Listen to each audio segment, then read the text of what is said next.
సర్పంచ్ ఎన్నికల్లో కాంగ్రెస్ దుమ్ము రేపుతోంది. మూడో విడతలోనూ అధికార పార్టీ బలపరిచిన అభ్యర్థులు విజయడంక మోగించారు.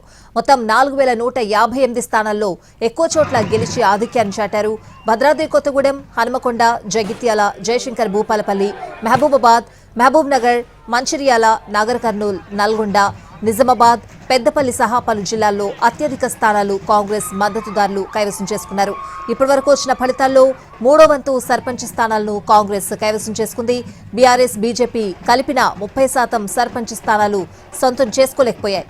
అంతేకాదు ఇండిపెండెంట్లుగా గెలిచిన వాళ్లలో కూడా 90% తమ పార్టీ వారే ఉన్నారని చెప్తున్నారు కాంగ్రెస్ నేతలు.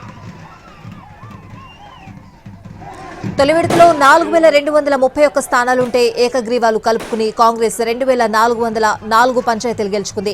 బీఆర్ఎస్ 1144, బీజేపీ 206, ఇతరులు 477 పంచాయతీలు గెలుచుకున్నారు. రెండో విడతలో ఏకగ్రీవాలతో కలుపుకుని కాంగ్రెస్ 2346 పంచాయతీలను గెలుచుకుంది. బీఆర్ఎస్ 1190 పంచాయతీలు, బీజేపీ 271 పంచాయతీలను కైవసం చేసుకుంది.